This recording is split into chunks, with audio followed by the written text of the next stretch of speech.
From the land of the five rivers.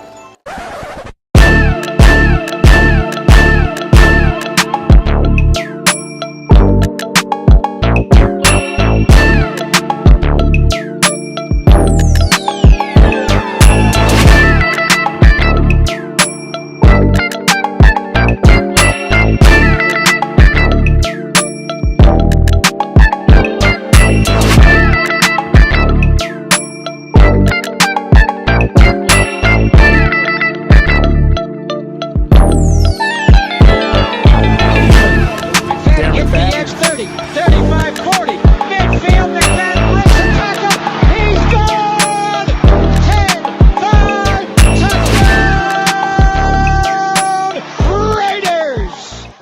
2 years ago, when we came to Los Angeles, I really believed that the greatness of the Raiders would be in its future.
We back. Yes, sir. What's going on, man? We couldn't wait to do this show, man. It's been a minute. Lots happened since I got Telesco's press conference, Jim Harbaugh to the Chargers, man. We're gonna get into all that, man. We appreciate everybody coming through. Yeah, man. Is this considered a late night edition? Yeah, I mean at this point, it's a late night. I mean, look, we went live at 12 midnight, bro. So this is hey man, we early bird special right here, man. Hey, we be changing up every time, every time. But but as usual, man, we appreciate everybody coming through. If you haven't already, make sure to hit that like button, subscribe if you haven't subscribed, hit that notification bell. We are going live on both our channels, so if you are at any of our channels, go ahead and hit that like button, support, so we can keep coming back and doing this content, man. Hey, look, let's get into the chat, man. Where's the thumbs at, man? Where the thumbs at, bro? You didn't hit him with it, man. The thumbs, hey, man. Hey, yeah. Just in case y'all don't know what the like button look like, it got a thumb. As you can see, the screen is filling up with. That's how it looked like right there. You see? Yeah, there you go. Right. There you go. Just hit it real quick, just for us. But we appreciate everybody. We appreciate everybody coming through. Let me get into the chat real quick. Let's get to the people. Let's get to the nation.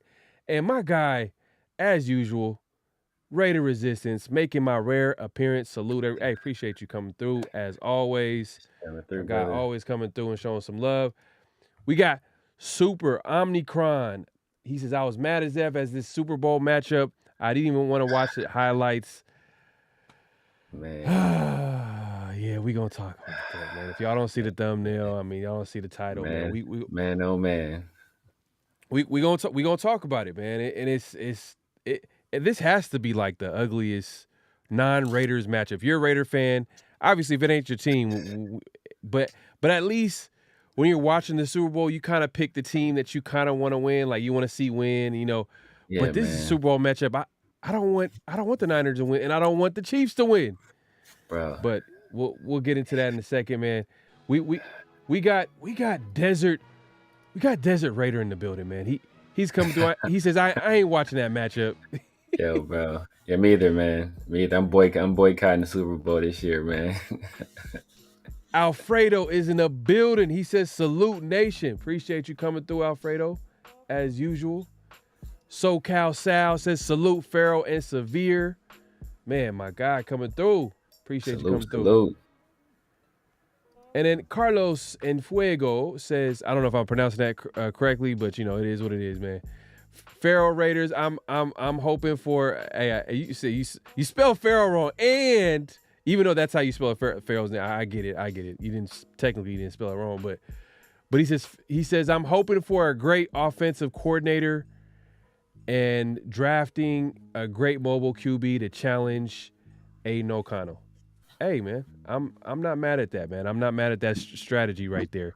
Get a great offensive coordinator, and you know, hey, put it together with a great, talented QB, probably in the first round because that's where you usually find them. But yeah, man, we'll get into all that stuff, man. We're gonna get into the OC hire that's most likely gonna be announced pretty soon. I mean, we'll talk about all that good stuff. But yeah, let's just get into it, man. Like, hey, man, there's a lot to talk about, and one of the things that we need to talk about is the NFC Championship game happened. NFC and AFC Championship game happened this weekend. And what did you think of the? We all know that the 49ers and Chiefs won, but what did you think of the games that you checked out on Sunday? So going into the games, I was hoping for a Lions versus Ravens matchup. And I would have settled for a Lions 49ers. I would have settled for a Chiefs Lions. Or Ravens 49ers. I would have settled for Chiefs Lions. I would have settled for either one of those. Either one of those I'd have been okay. I'd have been good with. We got the absolute worst possible outcome. And I would say this, man. Watching those games, especially the 49ers, and especially in the KC and Baltimore game, that is going to feed a lot of speculation about the NFL being rigged, man. There was some stuff that happened in that game where it's like it just feeds into that narrative where, you know, people they have pre-selected teams that they want, or pre-selected players that they want to put on these big stages, and you know, and then the auxiliary stuff you got with the Taylor Swift and all that outside stuff as well. That's just going to add more fuel to the fire where they want her there, because that's going to bring more eyes to the Super Bowl. Because there's some stuff that happened during that game, man, where it's like there was an obvious pass interference in the end zone that went uncalled. And there was some other stuff, man, that they weren't calling holding at all, man. Like Jawan Taylor was holding literally every single play, wasn't being called at all. It was just some stuff that was going on, man, where it's like it was real questionable, man, real questionable. And then the Lions, man, the Lions. You know, the Lions did what the Green Bay Packers did. You know, the Lions had an opportunity to win that game, and it was you know, Dan Campbell went Bruce Arians, man, no risky, no biscuit on some of those fourth down decisions, and much like Matt LaFleur, you know, going for it on fourth down early in the game and not kicking that field goal, how it came back to bite the Packers. You know, some of Dan Campbell's decisions came back to bite the Lions. But that being said, that's what they've been doing all year. That's why I couldn't fault them. That's how they've been playing the game all year. They were going through that. I mean, they're going for those type of things all throughout the year. So for them to do in that situation, that's your team identity. That's your team identity. So I couldn't be mad at them. But you know, in hindsight, it's 2020. But you know, I bet, you know, some of those situations he had hope that he can get some of those decisions back. One of those decisions, he actually had a good ball man, I will say this: the guy that was gonna have a lot of fingers pointed at him is my guy that came over from Josh Reynolds. Josh Mhm. Reynolds dropped a fourth down conversion pass that he should have had. He A dropped few another receivers pass. dropped. A few Yeah, receivers yeah, dropped. yeah. A few receivers, but I remember it was like that fourth and I want to say it was a Yeah. fourth and two. He had him and he dropped it, and then there was another Mhm. play later on that would have been like a pretty nice gain, and he dropped it as well. So it's it is, man. It is what it That is, second man. that second half was the definition of momentum swing. God, it felt like everything was going the Niners' way. Like, Man, and like you said, Dan Campbell didn't help himself by being too aggressive, but that's how they got there. That's pretty much yeah, their whole identity was being yeah. really aggressive. He believes in his players. The players, they're all for Dan Campbell, but it is what it is, man. Hey, look, at the end of the day, they lost the game. The 49ers won it. Hey, I going back to the Ravens game. Do you think this is like a stain in Lamar Jackson's career when you look back, like, man, he did lose against Mahomes, but Mahomes might go down as probably the best quarterback of this generation. Like, I don't think there is a doubt that Mahomes is going to go down as the best quarterback right. in this generation. He's on track to go down as the best quarterback of all time. He's been a starter for 6 years. He's gone to 4 Super Bowls. He's won 2 of them, with the potential to win a third already. Yeah. So it's like the only people that have kept him from winning the Super Bowl is the refs in New England that first game, with Mm-hmm. that faulty pass interference call, and then the Tampa Bay Buccaneers defense in that last Super Bowl, or technically his offensive line in Mm-hmm. the Super Bowl they lost to Tampa Bay, and then Joe Burrow beat him that one time in the playoffs. Other than that, man, he's running the league right now, man. So I was at the game with Big Mike too, man, and we were. Shout out to my guy Big Mike. Man, we were at the game. If you haven't subbed him, make sure y'all sub, man. But I see my guys in the chat, man. Mm-hmm. But yeah, man, we were disgusted. We did have a celebrity in the house. We had Doug Peterson was in the building. That's a little bit of an insider A little for inside. my guy Big. Little insider. My guy Doug Peterson was at the bar watching the game with us, man. But yeah, but we were just I was there talking big stuff, man. I was talking big stuff to everybody that was there, man. And Mm-hmm. it was bad because it was a Lions fan, man, that was like sitting right across from me. And Lions went up 14-0, and he had that look on his face. And I made a comment. He was there with like his like, I don't know if it's his wife or his girl and their kid. And I made a comment. I was like, man, I know what you're feeling right now, because as a Raider fan, we get that same feeling where no matter how many points we get up, we're not gonna get comfortable until that clock hits 0, because we know that anything bad that can happen to our team would probably happen. And then at the end of the game, man, for them to lose the way they did, man, I felt for my guy, man. I felt for him. Look, and we gonna get into the chat, man. Thrash says he hasn't honestly haven't watched the Super Bowl in years, and Yeah, that kind of that leads us to the next topic here is what's worse, 49ers Super Bowl or Chiefs Super Bowl? So this is gonna be controversial. They Now, I had ain't one miss- job to do. One job to do. The Ravens had Oh, one job to do. The Lions had one job to do, and they failed. Man, I so, understand, hey, the Raiders are in the playoffs, but like, come on, man. Like, the Lions had that chance. They were up 21-7, and would you say better coaching probably could have won the game? They had it was some coaching there, because they were just controlling the four. They were like running the ball down their throats, man. What happened was, and it was a little bit of coaching, because what happened was they went for it on the 4th down. They didn't get it, and they were up, but that would have put them up 17 if they would have kicked the field goal where they were at. yeah. And they didn't get it, and then San Fran went down and scored, and then I want to say that, like, the next drive, they fumbled, and then San Francisco recovered the fumble in their own territory and scored.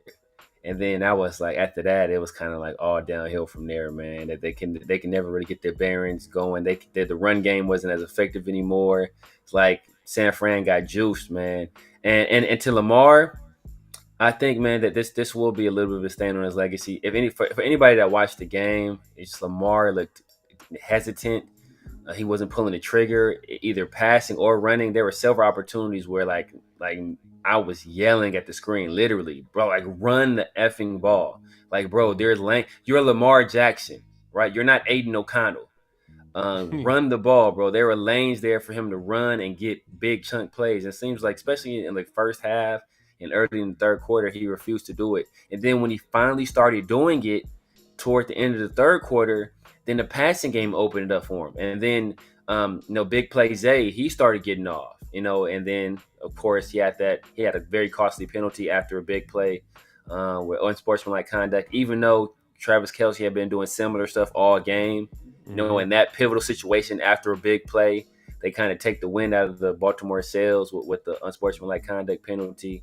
And then, 2 or 3 plays later, he's trying to dive across the end zone, man. And L'Jarius Sneed makes a hell of a play, punches the ball out, and the Chiefs recover for a touchback, man. So, but man, honestly, out of the two teams, man, just because the Chiefs has already been winning Super Bowls, I'd rather see the Chiefs win it, man. Just because I hate the 49ers with a passion, man. I hate them more than the Cowboys and 49ers are the two teams I hate the most. Man, you said the Chiefs. All right, the way I look at it is this: I hate both teams. Growing up in the Bay Area, obviously it was more of a fan rivalry with the 49ers and the Raiders. The players really didn't really care like that. They just fed into the crowd being really into it, I'm sure. But that being said, I think. But the Chiefs. Yeah, no, it's tough. It's tough. The Chiefs. We play them twice a year. Yeah, they're easily right now our most hated division rival. Like, I hate the Chiefs. I would say so. If they win a Super Bowl, they're not gonna let this go. They're gonna be talking about, like, we own Vegas. We beat y'all. We won our championship in y'all city. You know what I mean? They're gonna be talking about that for years. I think the players are gonna say it. The organization is gonna feel it. They're never gonna let it go. I'm sure they're gonna use everything they can to broadcast that. But with the 49ers, though, I think amongst fans they're gonna bring it up, but I don't think it's gonna be as big as a Chiefs win in Vegas. No, man, I think that because the 49ers, I think the Chiefs fans. I mean, from my experience, right? That my experience, that the Chiefs fans, they're not as obnoxious as 49er fans, bro. 49er fans are some of the most obnoxious fans in all sports. And the thing about the Chiefs winning is that we have an opportunity to play the Chiefs, even though it's in the regular season. We play them twice a year. Mm-hmm. We can get some, a little bit of revenge back on them in the regular season. We play the 49ers once every 3-4 years. And so, yeah. It's, and depending on, what year it is, it may not be in the Legion. It may be, up in San Fran or Santa Clara or whatever. So, I think if the Chiefs have been winning Super Bowls already, like the 49ers have been winning a Super Bowl for a long time. So if they win one again and it's in our stadium, that just makes it so much worse, man. That makes it so bad. And then it's like, Cleve Farrell's winning the Super Bowl with the team. He left, man. It's like that's left and found success somewhere else. Man, I mean, that's kind of been happening a little bit too much. And I like Cleve Farrell, but it's like, damn, dog, Yeah, it's not really, but for me, it's not about Cleve Farrell. I just hate the Niners. I hate the Niners. I just hate the Niners. And it was it's just that you grew up just that Bay Area rivalry, the team across the Bay. It just was natural just not to, like, I don't know. But I'll say this, though. If I had to choose right now who to win, I wouldn't want the Chiefs to win. I do not want the Chiefs to win, bro. I can see that, The man. Chiefs, division rival, they're not going to let this go, man. They are not, twice a year. We got to play this team twice a year. The 49ers, we only play them once every 4 years? Exactly. But let's ask the nation. What like before the show started, I put out a poll asking what's worse, the 49ers or the Chiefs in the Super Bowl. So let's see what the results look like here. Yeah. So it looks like 49ers 25%, Chiefs 75%. You got this old ass picture of Jeff Garcia looking like Jeff Hey, if you Garcia, know, like you bro, know, that's not a man. I bro. try to pick. You're skewing the polls, man. This Jeff Garcia looking all Hey, decrepit, like he I on put this, Taylor Swift and Kelsey. Like who's more bro. hated? Exactly. You can't, man. That's you rigged this poll, man. You got But this, Jeff Garcia was damn. I remember and Jeff Garcia. he was a Raider, He tried to bring Jamarcus Russell along, bro, and he tried to salvage Jamarcus Russell's career. He tried. He tried. Like I remember when Jamarcus Russell was trying to make a comeback to the league. It was Jeff Garcia who was training him, man. So it was. You got Jeff Garcia looking all stoic and humble, and he old. It's hella funny. Like Jeff Garcia and Jamarcus Russell, they're like complete opposite. Like one doesn't have a lot of talent. Like Jeff Garcia was like pure, like just moxie. Yeah, like it wasn't like he had a great arm. He probably had one of the worst arms in the NFL. Like him and Dilfer were fighting for probably one of the weakest arms in the league. Yeah. But yeah, man. Hey, man. I didn't like the 49ers, man, growing up.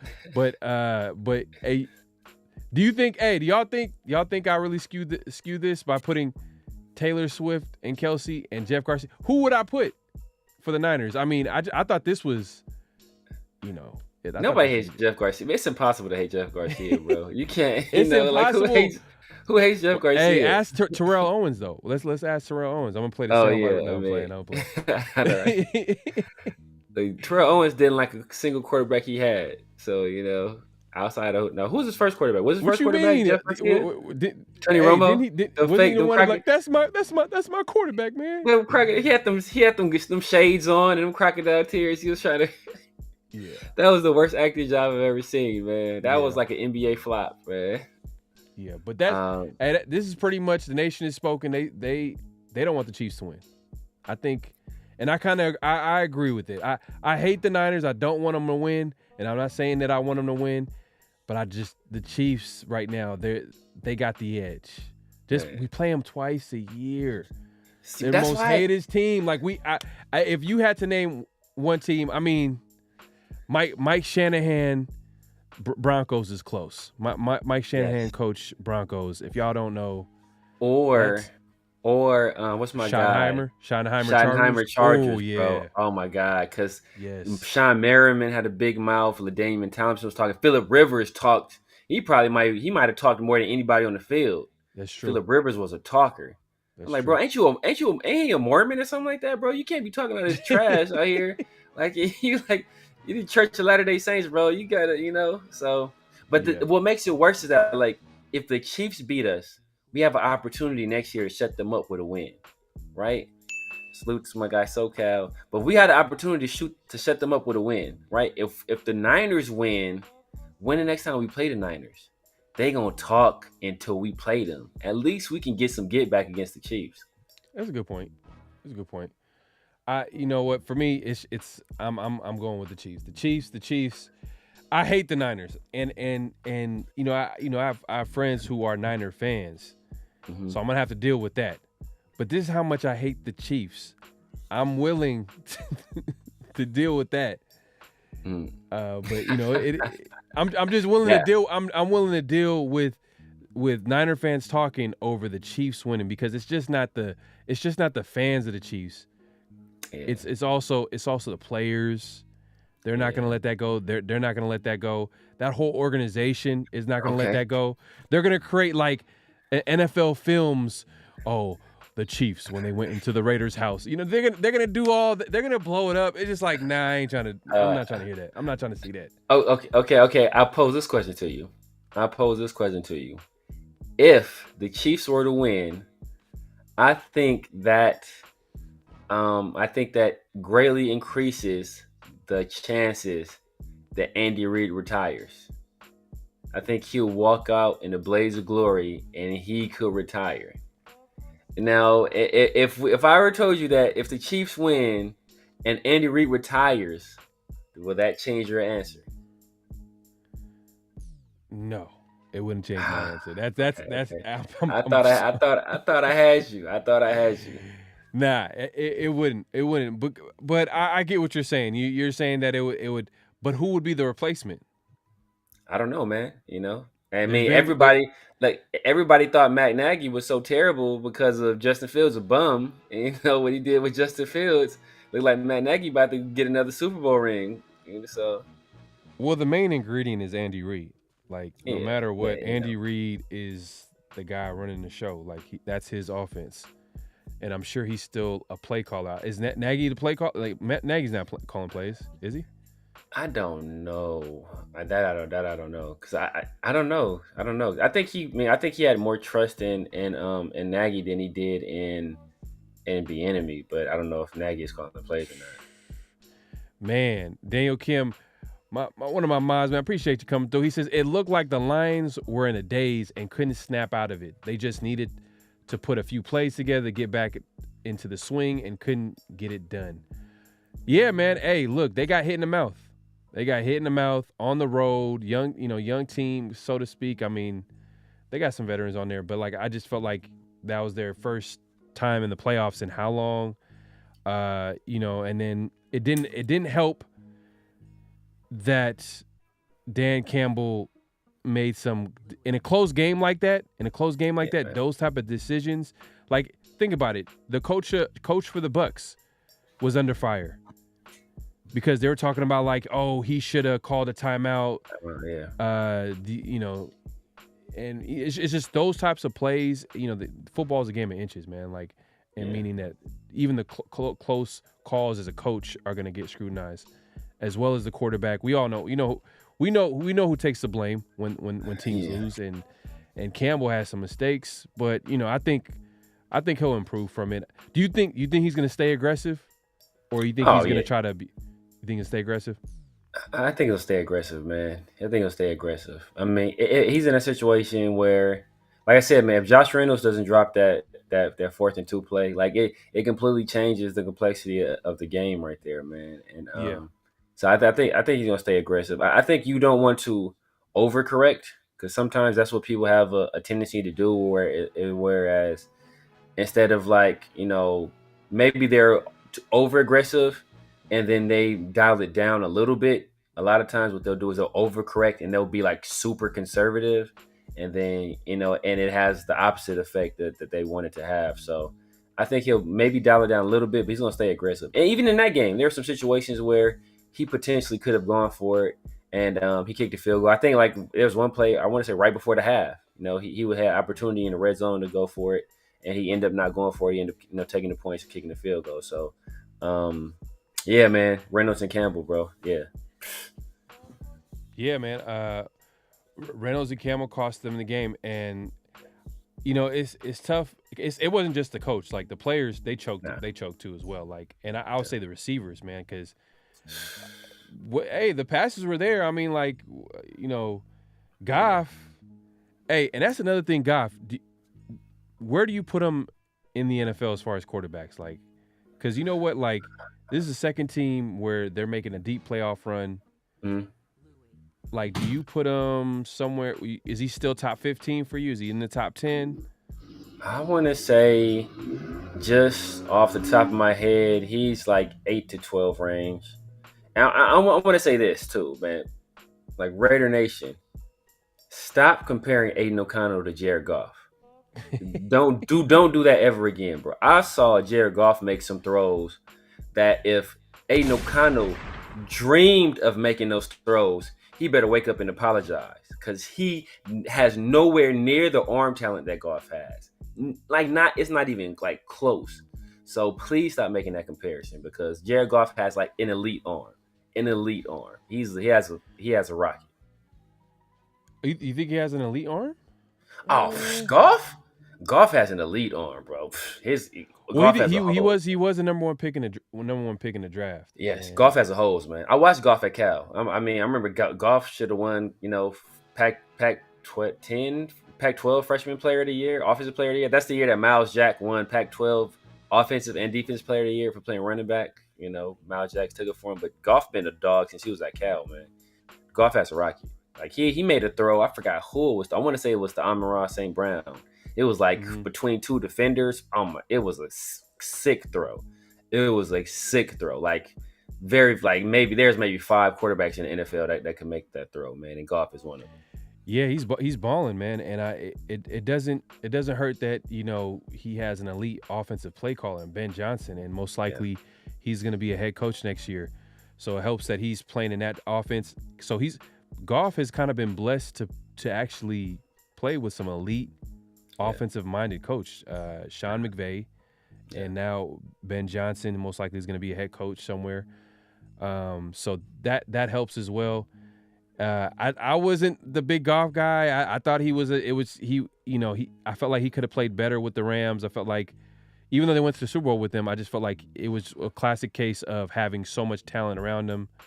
I didn't feel like he was the guy that could win it, but I think he's playing pretty well for the Lions. I don't know what's going to happen in a situation where the offensive coordinator is going to leave. Are they going to give their QB coach a raise? I don't know. Like, is he gonna be the OC? That's a tough part, and that's a tough part of. And we'll talk about that too a little bit. I think that's a good topic, something to talk about too as well. Is if you go after for the Raiders, because it's a Raiders show, if you go after one of these young offensive-minded coaches, there's a good chance they're gonna leave the following year. And if you draft a young quarterback, do you think it's a good idea to change offensive coordinators after 1 year? So you kind of have to, play a little bit of chess. You got to play a little chess. You know what I mean? Have someone in there that's going to be there for at least a few years, and then they'll be able to build off that. A young quarterback can build off that stability. But let's get into the chat, man. Look, Daniel Kim is back again with another question. He says, anyone know if there's a separate home locker room for the UNLV that's not the Raiders locker room? Yeah. Yeah, they have the UNLV have their own locker room. The Raiders locker room is they don't share their locker room with any other team. So, and then it says here, don't want nobody else in the dish. You know what? That's interesting. That's interesting because I see where you're going with this. Man, the Chiefs or 49ers could be. Can they be in the Raiders locker room? I doubt that. I doubt that they'll give them access to the Raiders locker room. Because first of all, usually visiting teams have like substantially like less impressive locker rooms than the home teams. Like their locker rooms are like the bare minimum. So that's already like. So I doubt they'll let anybody in the Raiders locker room. They'll probably use like the UNLV locker room. I'm pretty sure. I'm pretty sure. I don't know, man. Mark Davis. I did the stadium tour, bro, and I think Antonio Pierce will put the locks on the door himself. He'll stand outside the door wearing some black Air Forces and the Raiders Letterman jacket. Like, man, they can't be stepping on that Raiders logo, man. Bro, I don't want to see that. I don't want to see that on any of the players' social media, but I'm sure they're gonna try to figure out a way to do something because you got two hated Raider teams, man.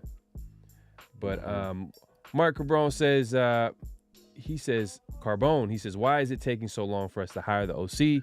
You think we'll wait for Kubiak? He better be better than anyone we've interviewed so far. The Niners offensive system. See, that's the thing too. With the Niners losing or winning, it kind of pushes out their ability to interview him. I think if they would have lost, they would have the ability to interview him. I don't know if the Raiders have to wait a few days or a week or so. Like there's a timing issue, and I think the Raiders are going to make a decision on the OC soon, from reports, and we'll talk about that in a second. It does pushes out. I mean, they have so that week between the Super Bowl and the conference championship game is the opportunity, and when they then have the opportunity to hire him. So they put a slip in for him already, I believe. So they're requesting it. So we'll see. Well, let's get into your favorite part of the show, man. You know what I mean? Your favorite part of the show, man, is notable quotables. Yes, sir. And if you want to give the people an intro to this first clip.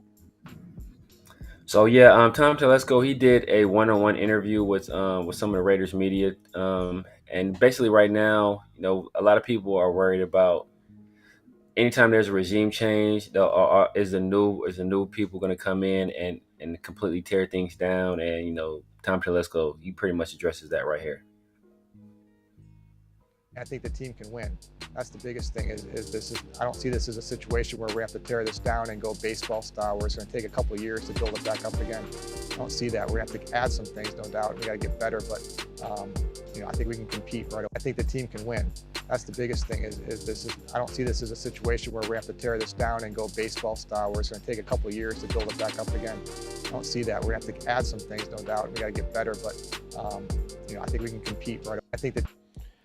So that's Tom Telesco. He had a sit-down interview with Raiders media, and pretty much saying that he's here to win. Yes. This is not a rebuild; it's a reload. Yes. I don't know if that's a good thing that we keep doing that. keep hearing that. We eventually got to rebuild. You know what I mean? Like it's okay. Sometimes you gotta set a foundation before you can build a consistent winner. But we've constantly tried to, like reload and try to win, and that. Yes. I don't know how to feel about that. You can see why Telesco got the job. You can see what he sold Mark Davis on. Yeah. We can win now. We can win now, and I'm sure he believes that too as well. Like I'm not saying that that's not going to be the case, but it's just after a while we keep hearing the same stuff with some of these new regimes. The regime comes in and like, oh, we're gonna win Super Bowls and we're gonna do this, we're gonna do this. I'm like, all right, we'll see. Man. Wait and see game. But what did you think? Let's actually get into. We actually even talk about Telesco. We talked about him being hired, but a lot's happened since the last time we went live. And Telesco did have a press conference with Antonio Pierce. Yes. What were your first thoughts on Telesco and also the clip that just played?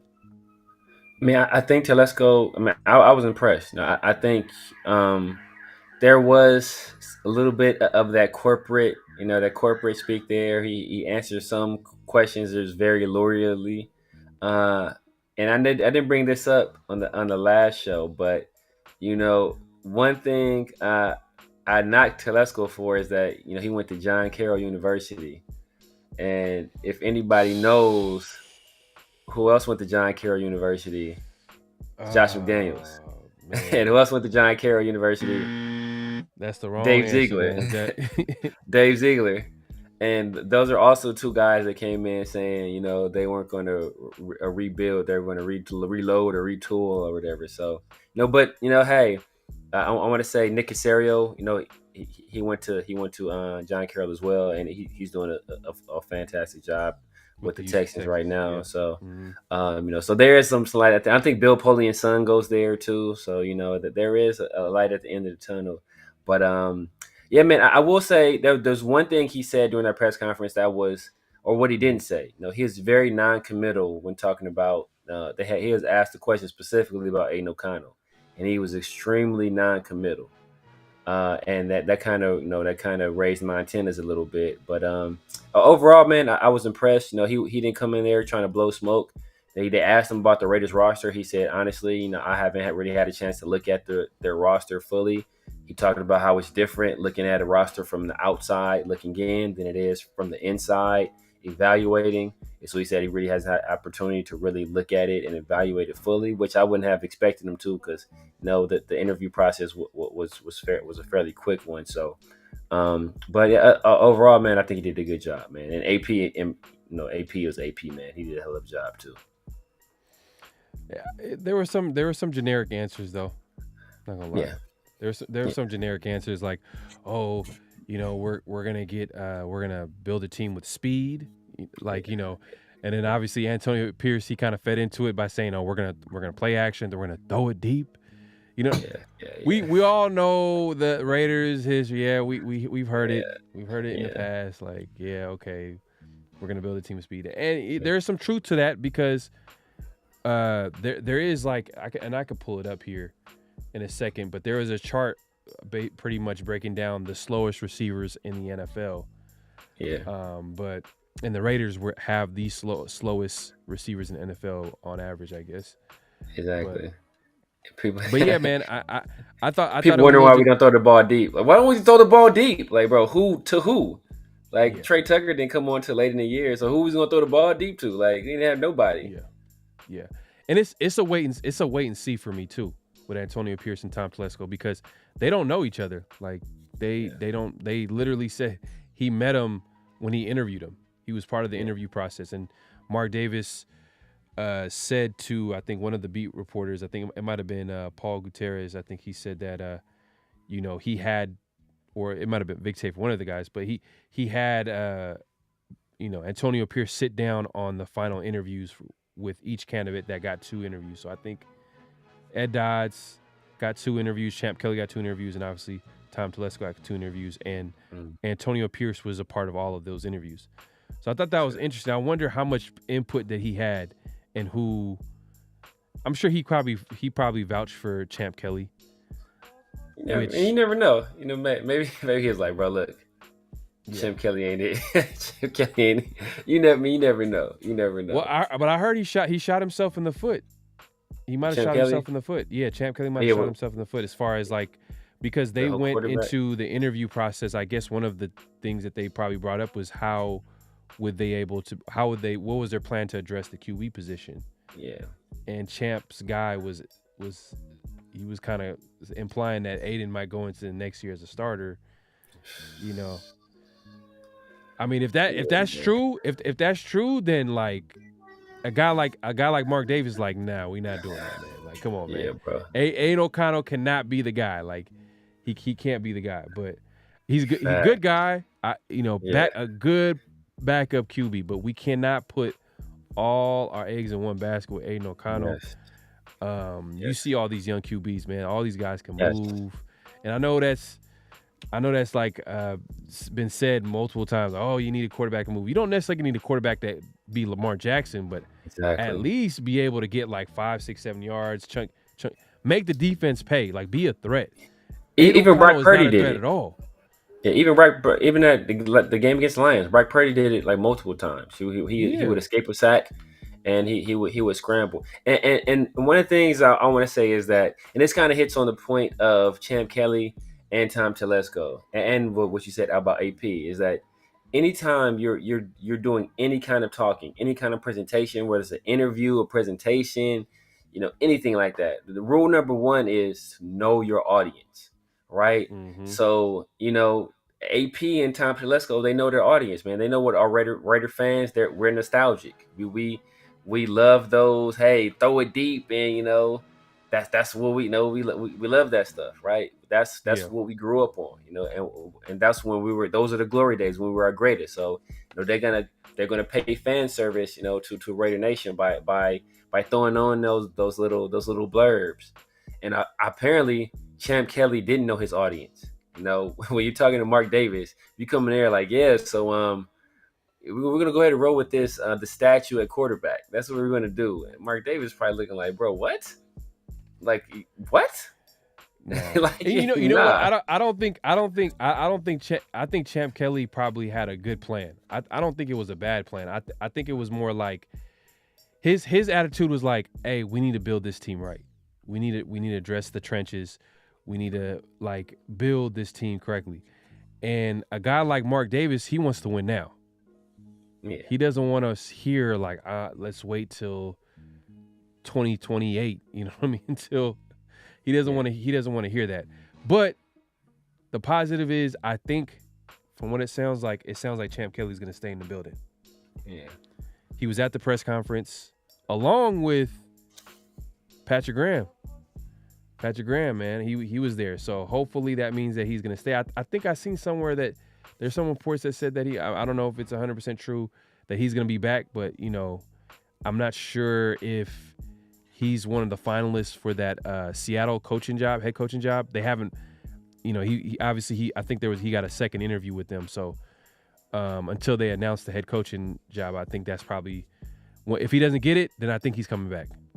Because he was a finalist for the Seattle job. But there's a second notable quotable. You want to give the people an intro to that clip? Yeah, man. So basically the new regime, or some of the old regime, and Tom Telesco, he's beginning his tenure, and there's some certain things that they want to take off the list, and he pretty much has a priority list of things he wants to take care of first, and he speaks to that right here. In terms of the next week, 2 weeks, 30 days for you, Antonio, what's on that to-do list? What's number one item that we're attacking right now? Yeah, number one is the coaching staff. That's the biggest thing. We have to get that set so we know exactly the direction we're going to go in on both sides of the ball. So once that gets set, then we'll start getting more into player evaluation. And part of being a GM is time management and juggling a lot of balls at one time. So I'll be doing a lot of things like parallel tracks and watching more tape and film of the current team here. Ooh, that was a big one too. That was like, God, he did not hesitate. But little known fact about that interview, if you guys hear the music, it was actually filmed on the set of a porno. So that's why you hear that music. So you hear that music in the back. The Raiders were actually renting out Allegiant at the time. That's why that's why he's talking about juggling. Man, Rosetown native says, "What's going on, fam? Worst situation to be in, but I'd rather have the Niners." It's not the worst situation to be in. Let's we being realistic, but yeah, as a fan of football, fan of the Raiders, yeah, this is I can't even. I can't even watch Super Bowl because I can't even. Yeah. I mean, I might watch it just like to see, just being a football fan, but like, damn, two teams that I don't like is playing. It is what it is, man. But he says, I'd rather have the Niners take it than our division rival and top us on the Super Bowl wins. Salute from Santa Rosa, California, man. Appreciate you coming through, man. He says, Raiders. I got you, bro.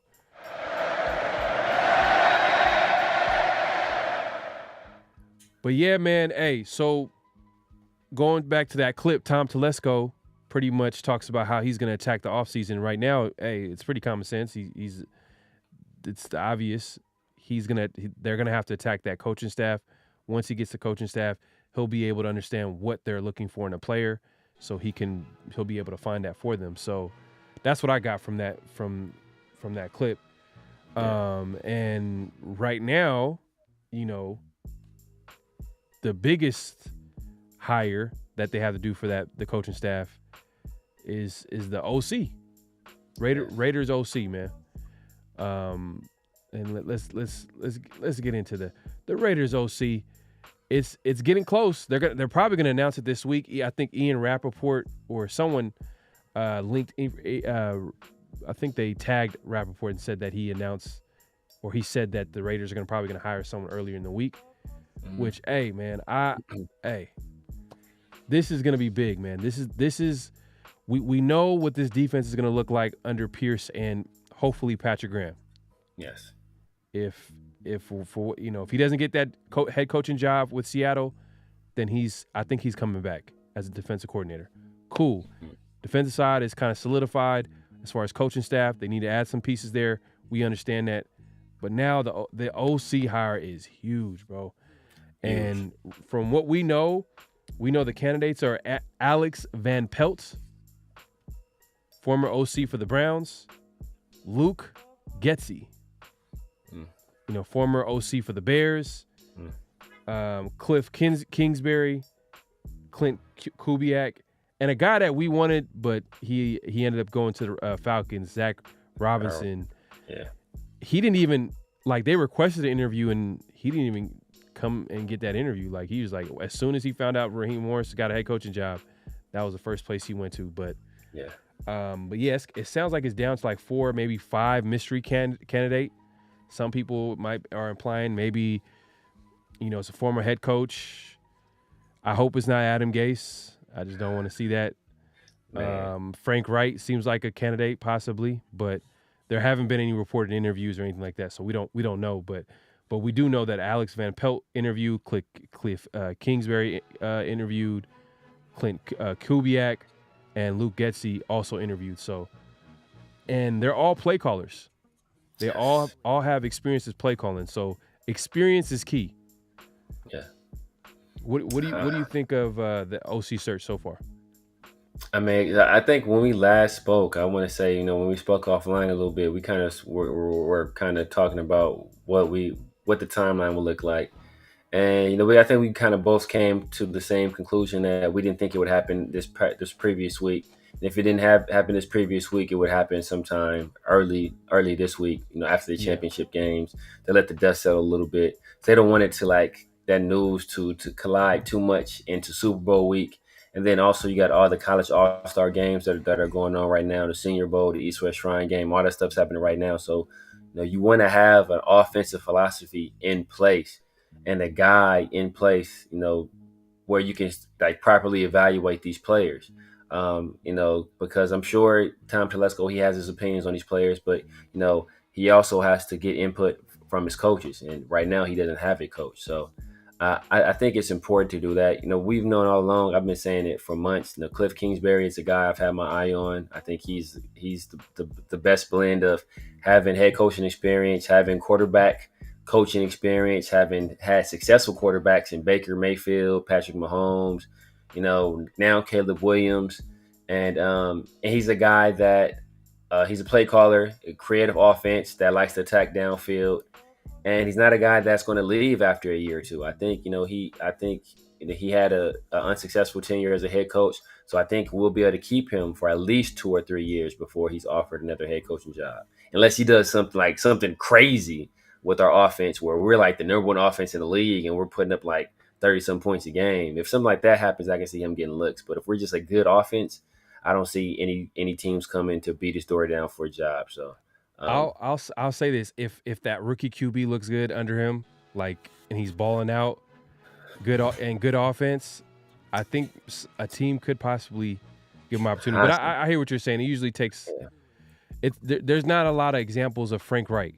Like Frank Wright, Exactly. if we all know that he was the head coach of the Colts, gets fired, and then the year right after he gets hired by the Panthers. You don't really see that too much. Even the Raiders hiring a GM, Tom Telesco, like he was a former GM of the Chargers this year, and he got fired, and the Raiders hired him. You don't see that too often. And Not GMs, often. from what if you look into it, like they don't really get hired the second time around. There's not a lot of there's not a lot of GMs where they get hired a second time around, but we'll see how it goes with Tom Telesco. But yeah, man, I think experience is definitely a big part of the Raiders' search for the OC, and especially play calling experience, which I'm not mad at too as well, because and head coach, and I wouldn't be mad at getting a Frank Wright. It's still kind of hesitant because we know his success rate as a head coach is terrible. Like, man. But like, hey, not every head coach or every coordinator should be a head coach. That might be what it is with Frank Wright. And if we hire a coach like that with that type of background, you get a guy with head coaching experience.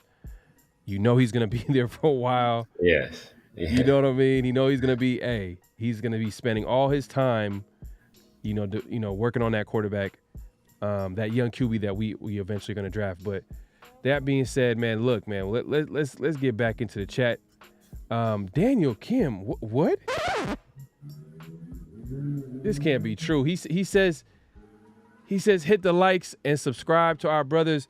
53 in the room, only 23 likes. Oh no! No! Come on, man. Make sure to hit that like button, subscribe if you haven't Man. subscribed, hit that notification bell.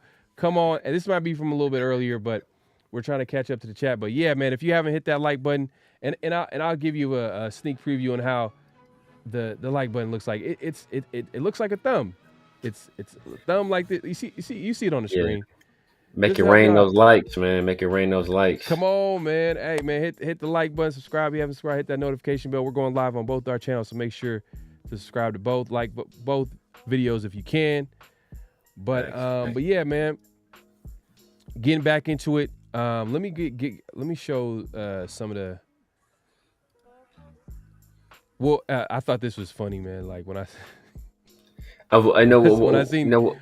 It's Yeah, one go guy ahead. we didn't bring up. One guy we didn't bring up is my guy Thad Lewis. He's a extremely dark horse candidate, but he's a QB coach. I want to say for the Buccaneers right now, and he was previously their assistant wide receivers coach, and Buccaneers have one of the best wide receiver corps in the league, and he's been their quarterback coach, and he's done some very good things with Baker Mayfield. So he's a dark horse candidate. I don't think he'll get the job, but he's a guy that we did bring in for an interview. From the Bucks. Yeah, their QB coach. Yeah, and he's kind of like in that Zach Robinson. They might be intrigued by him just because of his potential, but Yes.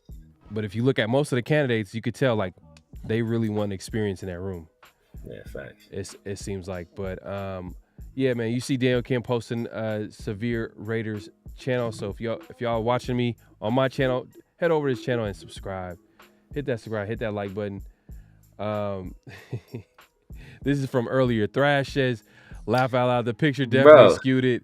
It did it for me earlier." I'm telling you, man. I'm telling you, you can't be out there putting like you got Taylor Swift and Travis Kelce. Nah, man. Hey, Bro. I thought Jeff Garcia, I thought that was, ugly picture of a former 49er quarterback, so I thought what? It is what it is, man. I don't even know what to put then. If it wasn't Josh, what would you put? If you had to put a picture for the 49ers. Man, I don't know. I'm trying to think of some hated 49ers, man. Like, maybe Nick Bosa. Maybe Nick Bosa, probably. Like a funny look of. Yeah, Nick Bosa's kind of obnoxious, man. I really don't know, man. It's not. I just don't like the. I mean, I don't like Brock. I don't like the Niners because they're fans. I don't like Brock Purdy either. I just don't know why. I just don't like Brock Purdy as a player. I just don't like him. So it's hard, man. It's very hard, man. It's very hard. But that Jeff Garcia looking all old, man. Like that definitely wasn't a good look, man. Yeah, and we got AJ Simpson. He said, "I live in the Bay, so the Niners winning in our stadium is way worse to me. I might have to throw hands out here." Man, bro. AJ, I'm with you, bro. I'm with you, but I'm looking at it from this perspective. That we play the Chiefs twice a year, man. We play them twice a year. They're not gonna let this go. From the players, the fans, and the organization is not gonna forget this. They're not gonna forget. They're gonna make this part of their whole, our hated division line Raiders. But then we did get one at them by going to their house and winning the Super Bowl. Come on, man. Look, put it like this, right? Look, if the 49ers win, the narrative will be we ran the Raiders out of the Bay Area, followed them to their new home in Las Vegas, and took over their stadium and won the Super Bowl there. That's going to be the narrative if the Niners win. And we won't have any, and we don't got no give, but we don't play them often. Yeah. That's gonna be the watch. And it's a lose-lose. It's a lose-lose. It's one of those it is what it is. Like it's the best case scenario is that like one of the teams win, and then like we figure out like the game was fixed somehow, and like the game is just marred by scandal, so nobody can look at it as a legitimate game, or aliens come in and abduct all the players on the field and they can't play anymore. Those are the two best case scenarios right there. But either way, man, it's a bad day for Raiders fans, man. Daniel Kim says Kubiak can be interviewed over the next 2 weeks. If he is, bring him in as soon as possible. The one thing about Kubiak, he has play caller experience. He's the passing game coordinator for the 49ers, I believe. And he has play calling experience because I think he was an offensive coordinator for the Vikings back in 2021. Yeah. So, that's another guy, one of them young up-and-coming guys, and there's kind of a risk with him too. Like, if he balls out for the Raiders, and the thing is, the offense was so bad this year. Like, us going to like above next year, if we're like average or above average. Yeah. It's gonna look amazing for him. That someone's gonna offer him because like offensive-minded coaches, they get head coaching jobs quick, so easy, quick, bro. But then you gotta look at who will be on the hot seat though, because you got young guys like Ben Johnson. Well, I don't even know what jobs were left, but Ben Johnson's still out there, Bobby Slowick's still out there. The guys that aren't really getting looks this year round will get looks in the future. So the new guy would have to pass up a few people. Right. And Hard Dog 22 says, I think Mark got it right this time. No more buddy GM head coach. Yeah, no, hey, I agree with, and I've said this like so many times in the past. I said I agree with the structure. I like the winning teams have the structure. There's going to be a guy at GM, head coach. Obviously, the owner is going to be the owner, but there has to be some type of like, and hopefully Mark does get a guy where he's going to be overseeing the GM and the coach and kind of being that advisor. They haven't announced or talked about anything about it yet, but he's talked about it in an interview where he said he's going to look to have a football mind or another guy in there to basically oversee the GM and the head coach. So, hey, I'm not mad at that. It's just, hey, look, it's just another example of Mark Davis kind of like, you know what, I'm going to pick my guy at head coach and pick my guy at GM. Like, and we've seen time and time again, like he's not getting it right for whatever reason. And it's crazy too. Even if like, let's say if Antonio Pierce, let's say if he wasn't the guy, right? If in another universe, if he wasn't the guy, he lost he lost some games. He didn't have the same, momentum going into the offseason. I can't see the Raiders going with like a young head coach with Mark Davis as the owner. Like he wants to get the big name. He wants to get the guy that's been there. Like look at his response. Look at his hire with Tom Telesco. He went with experience. I understand that with the rookie head coach, you're probably not going to want to have two rookies in there because that's pretty much what he brought up before. But I'm just saying, like, even if it wasn't Pierce, who would you think he would have went with? I think he would have made a full court press for Jim Harbaugh. I think he would have just like basically wrote out, hey, gave him a blank piece of paper, told him to write down his demands, and he would have probably met every single one of those demands. That's just what it would have been, man. He'd have just be like, all right, man, whatever you want, I'm letting you do your thing. Like, man, he would have like, hey, man, I want I want an In-N-Out built around the corner. Right. Bro, he would have did all that, bro. He would have gave this man a lifetime supply of khaki pants, bro. It's like, bro, so he was like, I want my statue to be built like right there on the left hand, right next to Al Davis. Bro. He said, hey, next to Al? Nah, yeah, next to Al. Like he would have done it. He would have done it. He would have done it for sure. Or he would have brought back somehow, some way. He would have brought back, his guy, his buddy, and John Gruden. Man. Yeah, that would have been a bad look, man. A lot of people in the NFL believe like, hey, that was like it's a real possibility that like, he would have figured out a way to bring him back. Oh my man, goodness.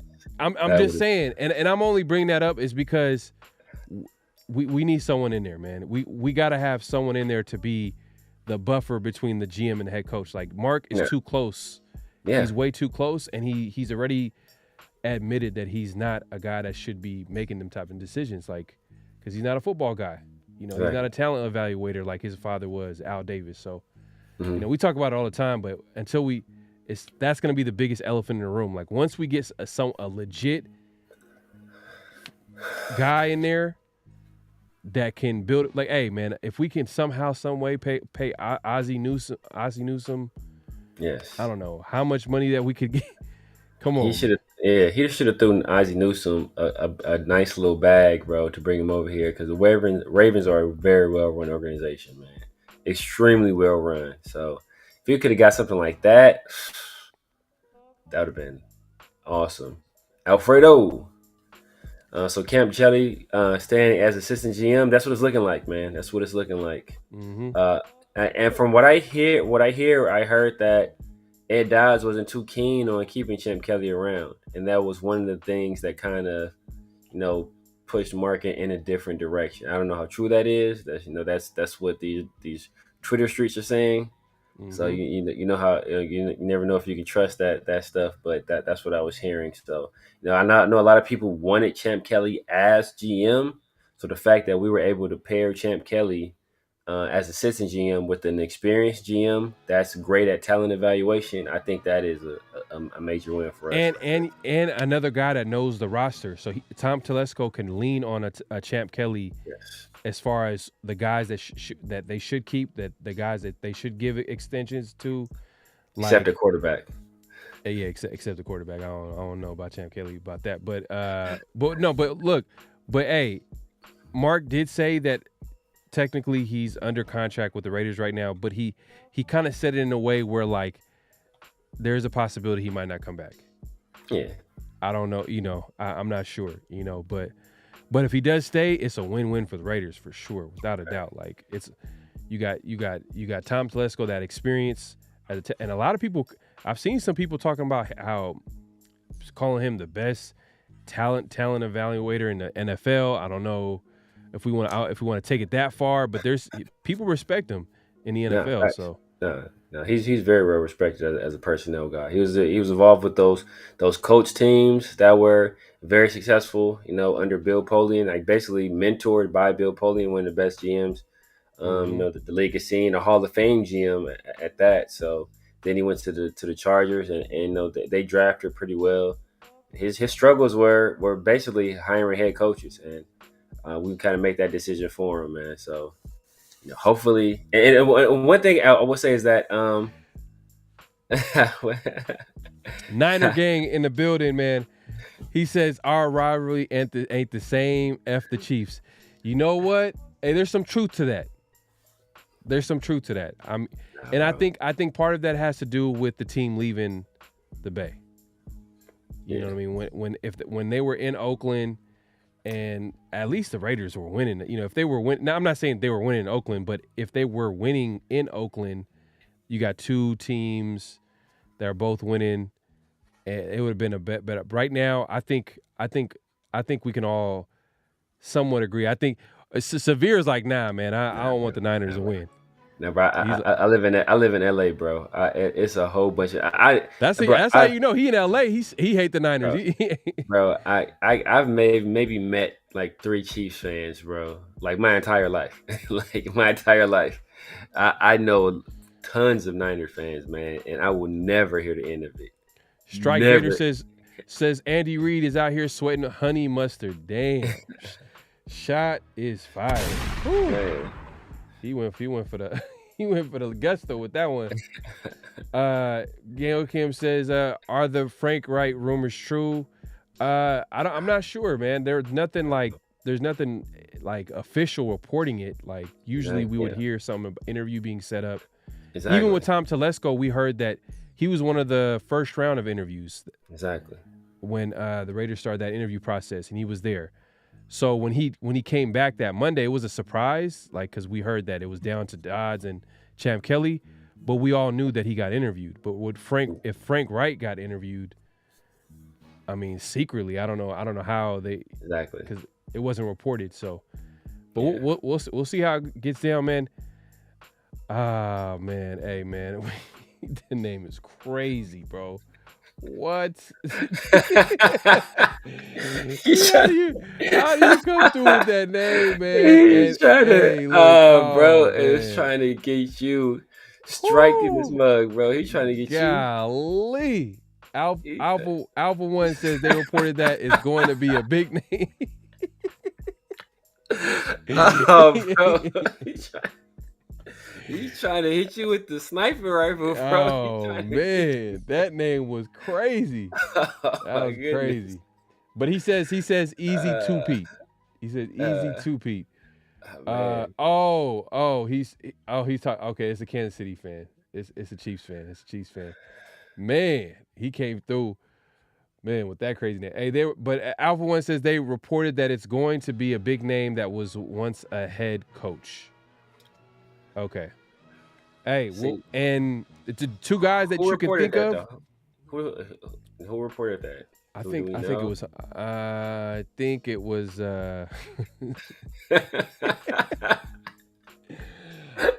Hey man. Oh man. Bro, we gotta get to it. We gotta get to it. But I think you're gonna say Man, two. hey, Strike Vader is just he's just coming for everybody, man, on the coaching staff. What are you doing Rob Ryan dirty for? Wait, Rob Ryan is. He said Ryan uses bacon flavored cologne. What are you doing Rob Ryan do? What's Rob Ryan? What Rob Ryan do? Man, I don't know, man. He might have cut him off, man, in traffic, man. It might have been one of them type of situations. I can see if it was Rex, but man, Rob. AJ says, I think Cliff Kingsbury fits in with the coaching staff and the locker room culture. Cliff has some swag to him. Yeah, we'll see, man. But did you like his offense in when he was with the Arizona Cardinals? Did you really like it? Did you see that? Was he able to develop a run game? Was it more Kyler Murray magic? You know, like he's going to have like a dynamic running back at that. I mean, not running back. I mean, basically, but quarterback at that position. So they're going to be drafting high or targeting somebody that's going to be able to move back there.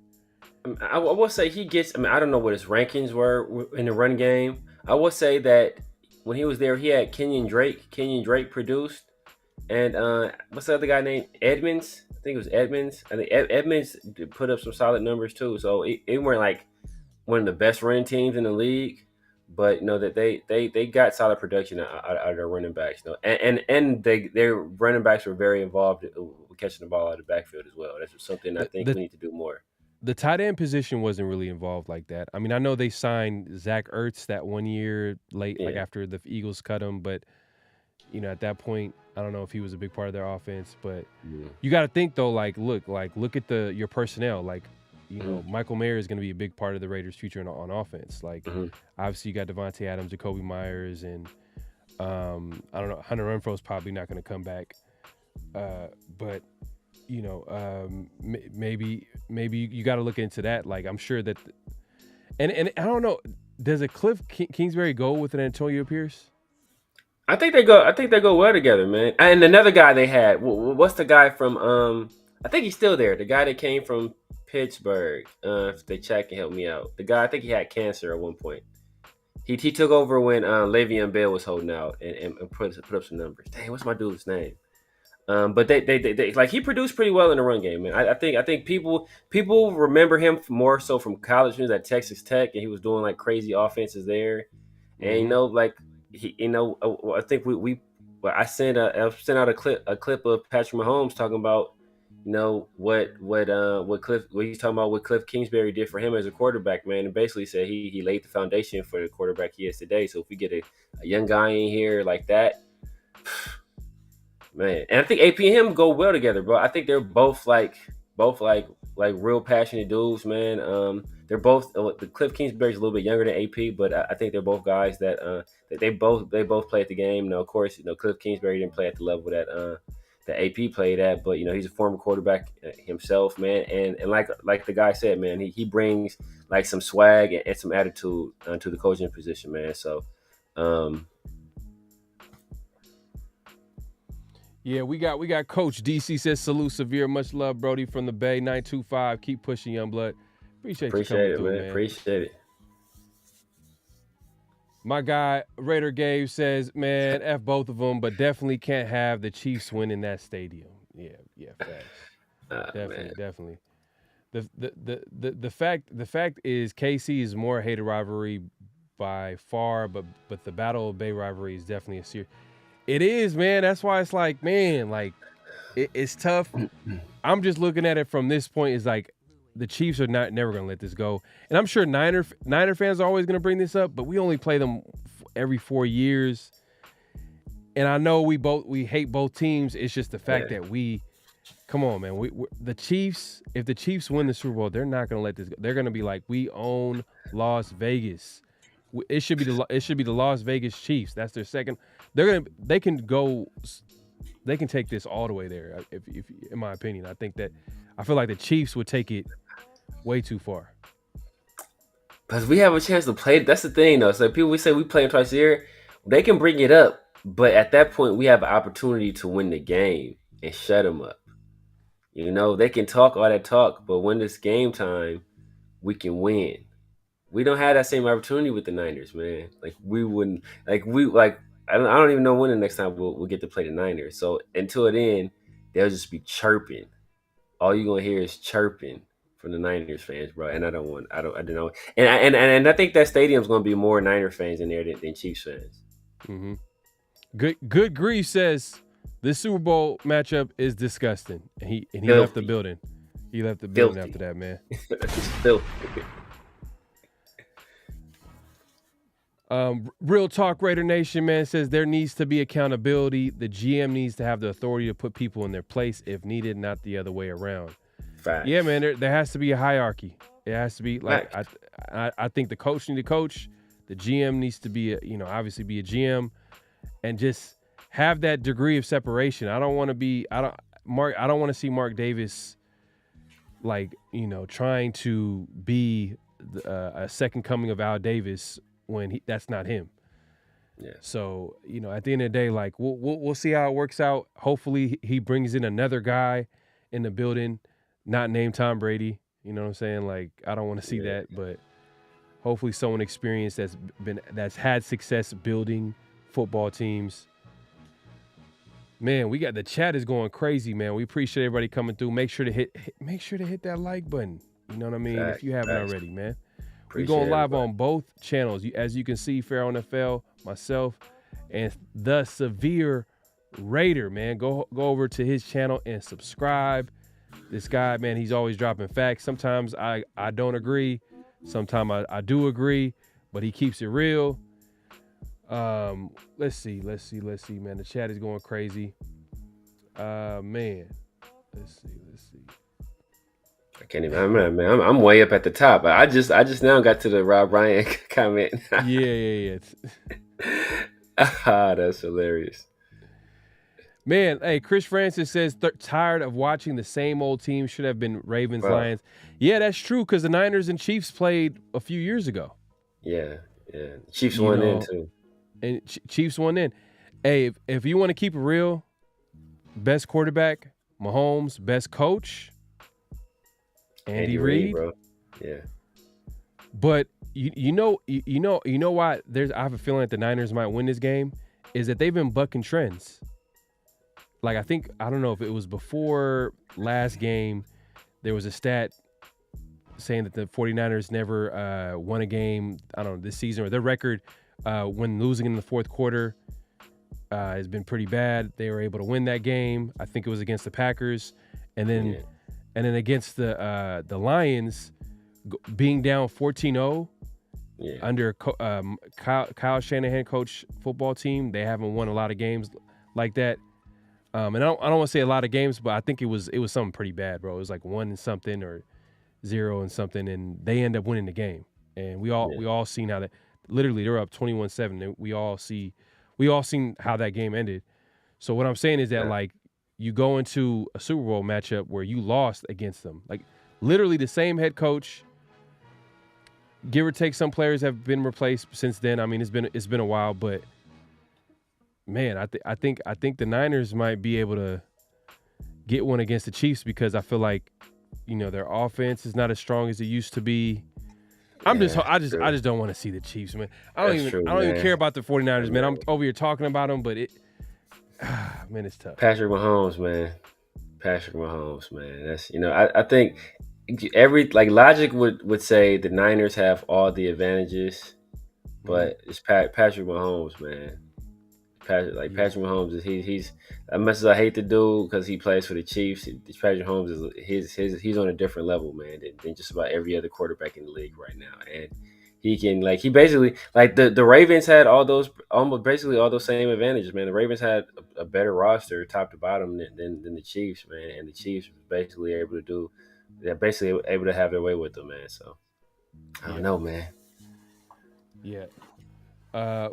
Rosetown Native says, if y'all had 3 options to get as our franchise QB this offseason, who would y'all take? We talking about name 3 options? Draft, or if it's the draft, I mean, it would have to be the draft. If it's the draft, my top 3 guys. Oh, I mean, no, because he's saying franchise. I would say quarterback options, because I think that quarterback room needs to be improved, and some of that going to have to be getting a veteran in there. A lot of people are connecting the dots for Russell Wilson. I think that makes That's sense, a possibility. Man. And you're also weakening a division rival, because I think that if they sign Russell Wilson to a contract, Denver would be on the hook for the rest of his deal, or at least the deal that they guaranteed. So that might be an option. But that wouldn't stop the Raiders, in my opinion. That shouldn't stop them from getting their young QB. At all. You know what I'm saying? So, but yeah, and we've talked about this, and I've seen rumors saying that, there's like NFL people who are kind of like connecting the dots, because I think Russell Wilson, before he got traded from Seattle, one of the teams that he wanted to get traded to was the Raiders. Yes, it was. It was on the list. I mean, we were talking about it back then. I mean, that was some of the speculation back then. Like, should we do it? At that time, that's when we still had our previous quarterback. So I think that makes a lot of sense, man. I mean, I've already named it. My top 2 quarterbacks in the draft are Jane Daniels and Michael Penix. Those are 2 guys that I would roll with at the top of the draft. I'm staying away from Caleb Williams. I'm staying away from Bo Nix too. Bo Nix. Bo Nix could, I don't want to do him like this, but Bo Nix could be Jake Locker. And I don't know if people remember Jake Locker, but Jake Locker was a guy that, he wasn't good in the NFL. He didn't pan out. And I think he came out of Washington, right? I want to say he came out of Washington. He was a Pac-10 school, but he ended up retiring early too. Yeah, he played. I think he played with the Huskies, and I think he was he drafted by Tennessee. Tennessee. Yeah, Tennessee ended up drafting him. Yeah, he was a bust. Well, he was he taken in the first round? Taking the first round, I want to say, I want to say high too, like 7 or something like that. He was taking pretty high. Yeah, he's taking pretty high. He's a bust. Because I think if you're taking in the first round, you don't work. It just that's where the bust title kind of makes sense. But yeah, man. But yeah, man. Hey, we appreciate everybody coming through. Man, great show. We're able to get into it, talk about what happened since the last time we went live, man. Hey, Tom Telesco press conference. Hey, they said all the right things. Hopefully, it'll equal the Raider wins in the future. Man. Also, we talked about obviously, man, the worst Super Bowl matchup for the Raider Nation, man. The 49ers and the Chiefs. We don't want to see it. It is what it is. Everybody has mixed feelings. Severe's all like, man, I'd rather have the Chiefs win instead of the Niners, because you hate the Niners, and I hate the Niners as well. But I'm like, hey, look, the Chiefs, we play them twice a year. This is a team that we have to get through or beat to get to the championship. And if they come to Las Vegas, it would have been worse if it was Oakland too. But if they came to Las Vegas and win a Super Bowl like that, they will not let that go, man. They will not let that go. But it is what it is, man. But any last thoughts, man? Because right now we're just waiting for the OC hire to happen, and that's probably going to happen at some point. People are reporting. We said earlier that Ian Rappaport was able to say that the Raiders are most likely going to be hiring someone in the beginning of the week. This is from this last weekend. So hopefully they're able to get a guy in by tomorrow, Wednesday. We'll find out who the OC is. Yeah. This is a hire that the Raiders cannot get wrong. They cannot do some weird, this guy came out of left field and got the job. You know what I mean? I don't want to hear that, bro. I'm tired of hearing stuff like that. Just don't mess it up, man. I think it's pretty simple. There's some good options left if they get it right. But we'll see how it shakes out. What are your predictions? You got any predictions? Man, OCR? I've been calling it for a while, man. I think Cliff Kingsbury is the obvious choice. With that being said, it'll probably be like Alex Van Pelt, but I think Cliff Kingsbury he's the best of everything, man. He has the experience you want, play caller, quarterback coach, all that stuff. And one of the things people like to talk about with Jim Harbaugh is Jim Harbaugh, he's coming from college right now, so he has an advantage because he's been around all these guys. Head coaches really normally don't do a lot of recruiting. The recruiting stuff usually falls to the coordinators and the position coaches. And the fact that Cliff Kingsbury was a quarterbacks coach with the Trojans, he probably did a lot more on the recruiting trail than Jim Harbaugh ever thought of doing. Jim Harbaugh was the closer. He's not a guy that's doing the day-to-day work. So Cliff Kingsbury will have a lot more experience in terms of that, in terms of knowledge of the players that are coming out of this draft. So I just think that he offers a lot, man, and I think that is the best way to go. I kind of like the Kubiak pick, but I'm not sure if they're going to have enough time because it sounds like the Raiders are ready to make their decision soon rather than later, and I think they have to wait a little bit to get Kubiak in the building to interview. That being said, Alex Van Pelt seems like an interesting candidate from the OC for the Browns. Was able to and he has some experience as a play caller. He's kind of like for me he's like that dark horse wild card one for me. I like him. Obviously, Kubiak would be a nice, young, fresh, offensive-minded coach. Cliff Kingsbury, there's a little bit of a risk factor with him. I don't know, man. Like something about him. Like it's just I'm not 100% sold on him. I know he's had success with some of these guys. He's been attached to the Johnny Manziels and the Mahomes and he was able to coach Kyle Murray, but it obviously didn't. His first opportunity to coach in the NFL, it didn't work out. Now he hasn't really had a lot of head coaching experience. So he went from being the head coach in college, I believe, right? Was he the OC or the head coach at Texas Tech? He was an OC and then he was head coach in college. He was head coach at Texas Tech though. Before taking, he had a losing record as a head coach in college. Yeah, for like 2 years, and then he becomes the head coach for, for the Cardinals, right? So, but he's not coming in to do that. He's gonna be an OC. So, exactly. Whoever it's gonna be, they're gonna sell him on the plan, and the plan is to develop the QB and to coach this offense, and it's gonna be interesting where Antonio Pierce goes because I'm thinking in my head with Antonio Pierce, he's a defensive coach. It's going to be a guy that he believes that's going to develop the run game, like build that, that mentality, that physical mentality in the run game, and obviously, be able to develop a QB. That's the guy in my head. I feel like he's going to go after. And then Alex Van Pelt, he did a pretty solid job with a pretty much, man. Like how many QBs played for the Browns this year? Man, I felt like. That's a lot. That's a lot, bro. And they were able, able to make it work. They were able to make it work. But he wasn't the play caller. I know Stefanski was the play caller, but he has play calling experience too as well. So, but we'll see how it shakes out. I think they're gonna announce it by Tuesday or Wednesday this week. We'll find out. We'll find out who that OC is, and we'll be here to talk about it. And hey, man, the Senior Bowl too. I don't want to forget about that. Senior Bowl's coming up. East-West Shrine game. There's gonna be some. Hey man, for a lot of Raider fans, this is our favorite time of the year, man, where we get hyped up about certain guys is gonna be possibly drafted by the Raiders.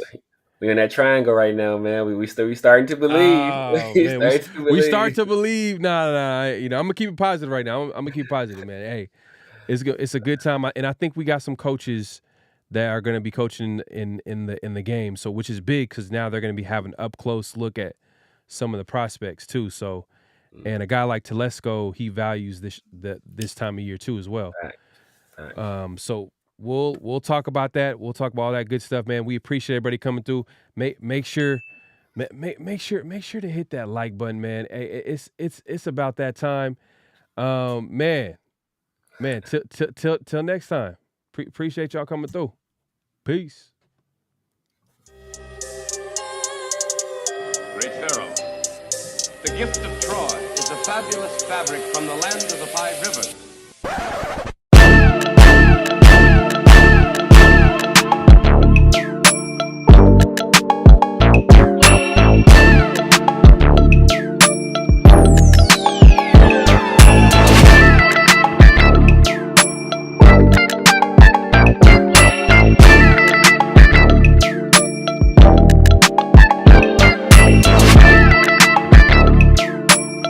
Thoughts for the win coming into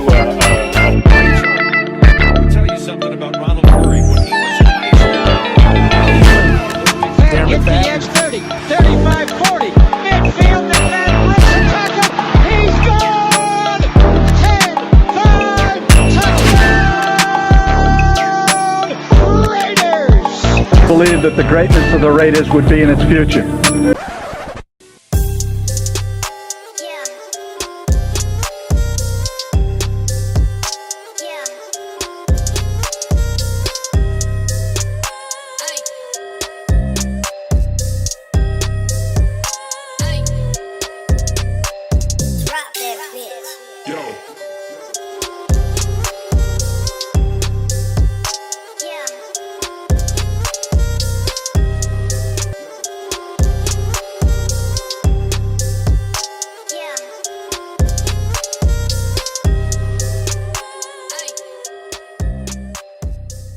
Just win, baby. Hello? You play to win the game. You don't play to just play it.